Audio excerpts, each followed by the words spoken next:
Assalamualaikum students, my name is Abdullah Asghar Rajput and you guys are watching my YouTube channel AK Education।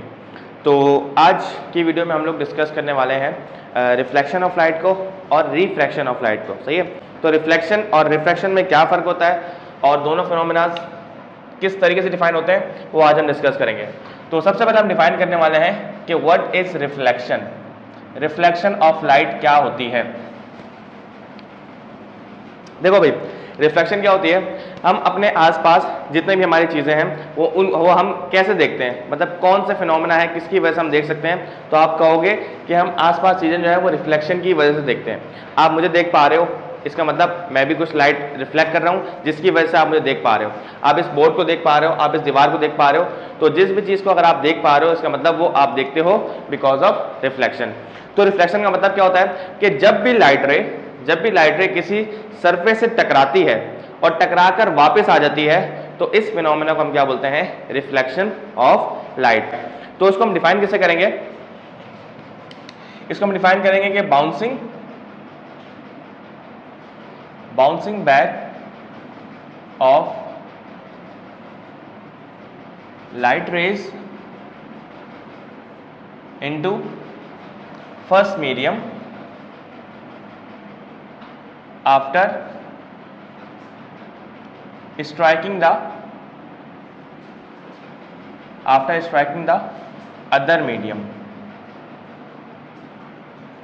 is called reflection. सही है, तो light रे जब भी एक medium से दूसरे मीडियम में टकराकर वापस पहले मीडियम में आ जाती हैं तो इस फिनोमेना को हम क्या बोलते हैं, इस फिनोमेना को हम बोलते हैं रिफ्लेक्शन। सही है। अच्छा, जिस तरीके से हमारे पास ये एक बोर्ड, एक सरफेस है, अब लाइट अगर इस पर पड़ेगी ना तो ऑब्वियस सी बात है लाइट इसमें से पास नहीं हो सकती। तो लाइट जब इसमें से पास नहीं हो सकती तो लाइट इसे टकराकर वापस आएगी। तो ये फिनोमेना क्या कहलाता है, रिफ्लेक्शन कहलाता है।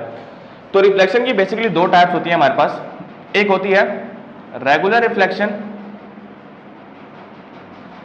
रिफ्लेक्शन और दूसरी होती है इर्रेगुलर रिफ्लेक्शन, या इर्रेगुलर रिफ्लेक्शन को हम लोग डिफ्यूज रिफ्लेक्शन भी बोलते हैं। इर्रेगुलर बोल लो या आप कह लो कि डिफ्यूज रिफ्लेक्शन। अब जो हमारे पास रेगुलर रिफ्लेक्शन होती है वो किस तरीके से काम करती है, वो किस तरीके से दिखती है, वो आपके साथ साइड पे इमेजेस भी चल रही होंगी। आपको यहाँ बना के भी दिखाता हूँ मैं कि लेट सपोज हमारे पास यहाँ पे कोई सरफेस है, ये एक सरफेस है। सही है। अच्छा, पहले हम बात करें रेगुलर रिफ्लेक्शन की। सही है, तो रेगुलर रिफ्लेक्शन में क्या होता है कि अगर नहीं तो आपको दिख रहा होगा कि लाइट रे जिस तरीके से पैरेलल आ रही है, रिफ्लेक्ट करने के बाद भी पैरेलल जा रही है। सही है। अच्छा, ये जो पॉइंट है ना जहां पर लाइट रे आके टच करती है, जैसे ये लाइट रे यहाँ पे आके टच किया तो इसको हम बोलते हैं this is point of incidence. क्या बोलते हैं, पॉइंट ऑफ इंसिडेंस। ये पॉइंट ऑफ इंसिडेंस है। और आपके पास ये जो रे आ रही है ना इसे हम बोलते हैं इंसिडेंट रे। ये कौन सी रे होती है, ये होती है इंसिडेंट रे होती है। सही है। अच्छा, और ये जो टकरा के वापस चली गई इसे हम बोलते हैं रिफ्लेक्टेड रे। इसे हम क्या बोलते हैं, रिफ्लेक्टेड रे। सही है। अच्छा, नॉर्मल क्या होता है, एंगल ऑफ इंसिडेंस क्या होता है, एंगल ऑफ रिफ्रैक्शन क्या होता है, ये हम लोग रिफ्रैक्शन के टॉपिक में डिटेल से पढ़ेंगे। सही है। तो अभी तक आपको क्या पता है कि जब भी लाइट एक मीडियम से दूसरे मीडियम को टकराकर वापस पहले मीडियम में आ जाती है तो इस फिनोमेना को हम रिफ्लेक्शन बोलते हैं। दो टाइप्स होती हैं, रेगुलर रिफ्लेक्शन, इर्रेगुलर रिफ्लेक्शन, जिसे हम डिफ्यूज रिफ्लेक्शन भी बोलते हैं। रेगुलर रिफ्लेक्शन में क्या होता है कि लाइटें जिस तरीके से पैरेलल आ रही होती हैं, टकराने के बाद भी सेम पाथ यानी कि बिल्कुल पैरेलल अपने मूव कर जाती हैं, तो आपको एक रेगुलर पैटर्न दिखेगा। लेकिन जो हमारे पास डिफ्यूज रिफ्लेक्शन होती है, इर्रेगुलर रिफ्लेक्शन होती है, उसमें क्या होता है कि मान लो लाइट, ये आपके पास कोई सरफेस है और उसके लिए सरफेस जो है ना हमारे पास, ये जो सरफेस आपको बिल्कुल स्मूथ दिख रहा होगा। स्मूथ सरफेस हमारे पास कौन कौन से होते हैं, लाइक मिरर हो गया, या आप कह लो कि वाटर से भी रिफ्लेक्शन भी हो सकती है और वाटर से रिफ्रैक्शन भी हो सकती है। सही है। तो जब मैं रिफ्रैक्शन पढ़ा रहा हूँ तब भी हम वाटर का जिक्र करेंगे और समटाइम्स हम लोग जिक्र कर रहे होते हैं वाटर का इन रिफ्लेक्शन। सही है। तो अब देखो मेरे पास सरफेस बिल्कुल स्मूथ था, तो जब सरफेस आपके पास बिल्कुल स्मूथ होगा ना, like mirror, let's suppose mirror पे अगर आप लाइट फॉल करवाते हो तो आपको बिल्कुल एक रेगुलर सा पैटर्न दिखेगा। सही है, ऐसा। लेकिन अगर आपके पास कोई इर्रेगुलर ऑब्जेक्ट है, सही है, और उस पर जब आप लाइट फॉल करवाओगे ना तो वो लाइट जो है बिल्कुल एक खास पैटर्न में बैंड नहीं होगी बल्कि कुछ इस तरीके की बैंड हो जाएगी। यहां से एक लाइट आई, वो देखो बिल्कुल ऐसे बैंड हो गई।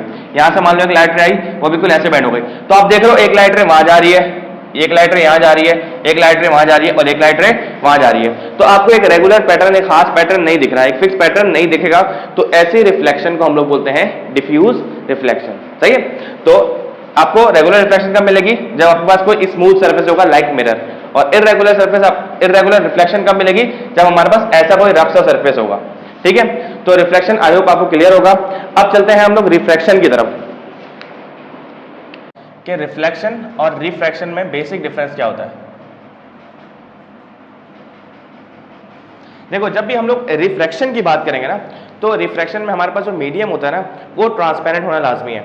रिफ्रैक्शन में हमेशा मीडियम कैसा होता है? ट्रांसपेरेंट होता है। ट्रांसपेरेंट क्या होता है? जिससे आप लोग आर पार देख सकते हो, लाइट उसमें से पास कर सकती है। सही, इसमें से लाइट पास कर सकती है, वो क्या है? ट्रांसपेरेंट मटेरियल बोल लो या ट्रांसपेरेंट मीडियम बोल लो। ठीक है, तो रिफ्रैक्शन का मतलब क्या है? देखो, लाइट जब भी लाइट एक ट्रांसपेरेंट मीडियम से दूसरे ट्रांसपेरेंट मीडियम में दाखिल होगी, तो हमेशा वो बेंड होती है, और इस बेंडिंग फिनोमेना को हम क्या बोलते हैं? Refraction of light. दोबारा सुन लो कि लाइट जब भी किसी ट्रांसपेरेंट मटेरियल से, एक मीडियम से, एक या ये कह लो कि एक ट्रांसपेरेंट मीडियम से दूसरे ट्रांसपेरेंट मीडियम में जाती है, तो लाइट क्या होती है? बेंड होती है, और इस बेंडिंग को हम लोग क्या बोलते हैं? Refraction of light. सही है। और ये बेंडिंग होती क्यों है? उसकी वजह है कि लाइट की स्पीड जो है वो चेंज होती है। जब लाइट की स्पीड चेंज होती है तो वो क्या होती है? बेंड होती है। ठीक है, तो हम इसको डिफाइन कैसे करेंगे? हम इसको डिफाइन करेंगे कि bending of light, bending of light rays when it passes, या आप कह लो कि बेंडिंग ऑफ लाइट रे, अगर आप रेज बोलोगे तो आप यहाँ पास लिखोगे, और अगर आप एक रे की बात करो तो it passes. Bending of light ray when it passes from one transparent medium to the other transparent medium, other transparent medium। सही, यहां तक समझ आ गया होगा कि लाइट रे जब भी एक ट्रांसपेरेंट मीडियम से दूसरे ट्रांसपेरेंट मीडियम में दाखिल होगी, अच्छा, उस जो दोनों मीडियम्स है ना, उन दोनों मीडियम्स में एक डिफरेंस होना चाहिए, और वो डिफरेंस होना चाहिए डेंसिटी का। सही है। कौन सी वाली डेंसिटी? ऑप्टिकल डेंसिटी, यानी कि दोनों की ऑप्टिकल डेंसिटी डिफरेंट होनी चाहिए। ऑप्टिकल डेंसिटी को हम डिटेल से हम लोग जो डिस्कस करेंगे आगे। तो अभी आप एक लाइन लिख रहे हैं, वो आपको समझ आ जानी चाहिए कि हम लोग बात कर रहे हैं ऑप्टिकल डेंसिटी की। Bending of light ray when it passes from one transparent medium to the other transparent medium with different densities। अच्छा, यहां से समझ आ गया होगा कि बेंडिंग ऑफ लाइट रे when it passes from one transparent medium to the other transparent medium with different densities is called refraction of light.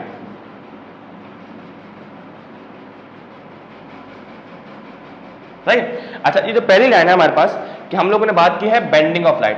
Bending of light का मतलब है कि लाइट जिस डायरेक्शन में मूव कर रही होगी ना, वो अपनी डायरेक्शन को क्या करेगी?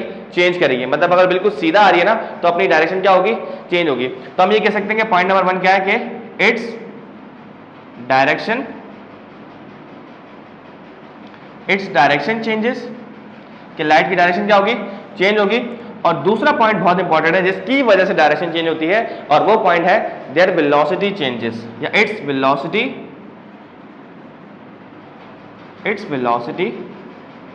चेंजेस। तो हम बात करेंगे कि वेलोसिटी कब बढ़ेगी। भाई, चेंज होने का मतलब क्या होता है? कोई चीज इंक्रीज हो या डिक्रीज हो तो उसका मतलब होता है चेंज होना। तो इंक्रीज हो तब भी चेंज हो रही है, डिक्रीज हो तब भी चेंज हो रही है। तो इंक्रीज कब होगी और डिक्रीज कब होगी, हम लोग डिटेल में डिस्कस करते हैं। तो अब देखो, रिफ्रैक्शन को हम लोग किस तरीके से डिफाइन करेंगे या किस तरीके से बना के दिखाऊंगा। देखो, मेरे पास लेट सपोज ये एक कोई ग्लास स्लैब है। सही है, एक ग्लास का पीस कह लो या ग्लास स्लैब बोल लो। अच्छा, ग्लास जो है ना, हमारे पास एक ट्रांसपेरेंट मीडियम होता है, ये आपको अच्छे तरीके से पता है। अच्छा, मीडियम हमारे पास कौन कौन से हो सकते हैं? मीडियम हमारे पास एयर भी हो सकती है, एयर भी एक मीडियम है।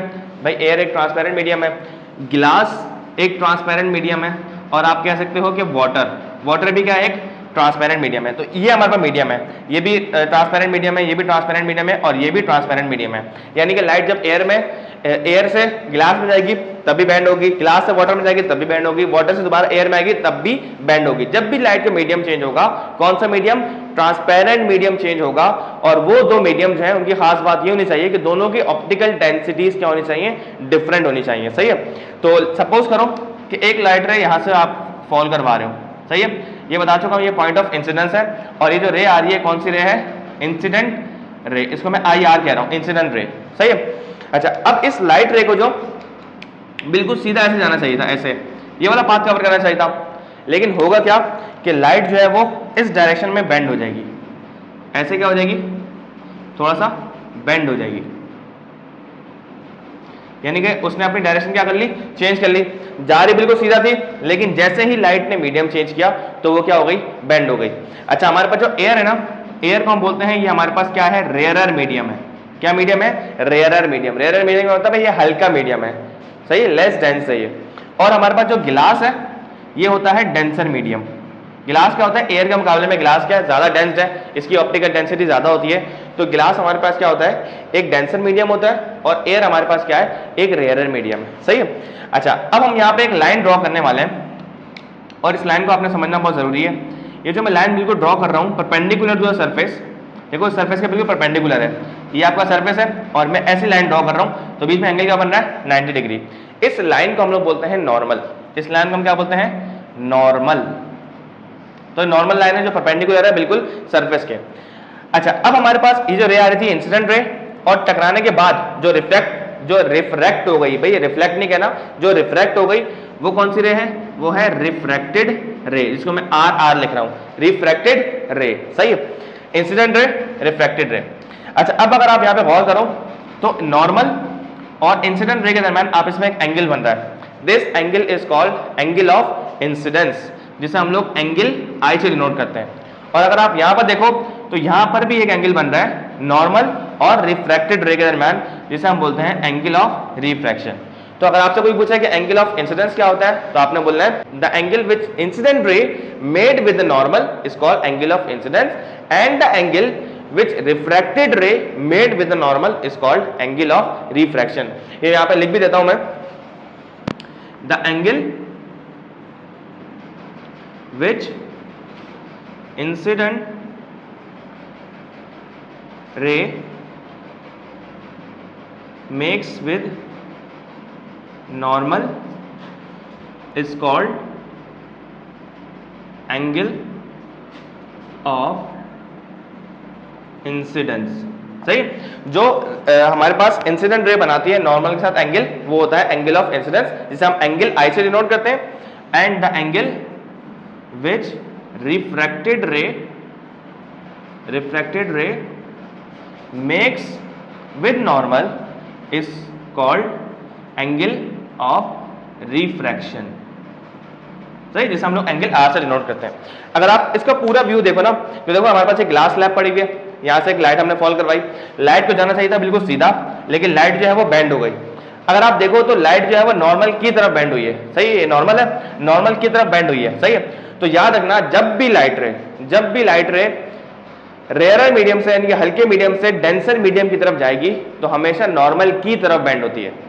सही है, जब भी लाइट रे रेयरर मीडियम से डेंसर मीडियम में जाएगी तो नॉर्मल की तरफ बेंड होती है। और अगर आप इसी केस को उल्टा देखो, मान लो आप नीचे से देख रहे हो और यहां से लाइट रे फॉल हो रही है, सही है, अब ये एरो की डायरेक्शन यहां पे नहीं है, अब एरो की डायरेक्शन मान लो कि यहां पर है, तो अब अगर आप देखोगे ना तो ये देखो नॉर्मल अपनी जगह पे वही है, ये लाइट रे आई और नॉर्मल से दूर भाग गई, नॉर्मल से कहां भाग रही है, दूर भाग रही है। तो जब भी लाइट रे डेंसर मीडियम से रेयरर में जाएगी तो away from the normal bend होती है, और जब भी रेयरर से डेंसर में जाएगी तो नॉर्मल की तरफ बेंड होगी। सही है, इन पॉइंट्स को मैं यहां लिख देता हूं कि डेंसर से रेयरर में जब जाएगी, यानी कि डेंसर से रेयरर में जाएगी तो away from the normal bend हो रही है। कहां बेंड हो रही है, अवे फ्रॉम नॉर्मल। और जब भी रेयरर से डेंसर में जाएगी यानी कि हल्के मीडियम से डेंस मीडियम में जाएगी तो टुवर्ड्स द नॉर्मल बेंड होगी, टुवर्ड्स द नॉर्मल। सही है, एंगल ऑफ इंसिडेंस समझ आ गया, एंगल ऑफ रिफ्रैक्शन समझ आ गया, और आपको ये समझ आ गया कि कब लाइट बेंड होती है। लाइट बेंड क्यों होती है ये बता चुका हूं कि भाई देखो यहाँ लाइट की स्पीड ज्यादा है, रेयरर मीडियम में जब लाइट थी तो उसकी स्पीड ज़्यादा थी, और डेंसर मीडियम में जब लाइट आई तो उसकी स्पीड जो है वो चेंज हो चुकी है, जिसकी वजह से लाइट जो है वो क्या होती है, बेंड हो जाती है। सही है। और देखो अगर यहाँ से अगर बाहर जाएगी तो यहाँ पे लाइट की स्पीड कम होगी क्योंकि ये डेंसर मीडियम है, और बाहर जब जाएगी रेयर मीडियम में तो लाइट की स्पीड बढ़ जाएगी। उस वजह से भी लाइट क्या होती है, बेंड होती है। तो लाइट क्यों बेंड होती है, क्योंकि लाइट की स्पीड क्या होती है, चेंज होती है। सही है। तो आई होप कि आपको रिफ्रैक्शन और रिफ्लेक्शन कंप्लीट समझ आ गया होगा।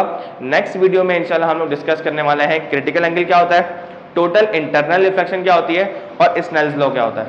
तो thank you so much for watching. अल्लाह हाफिज़।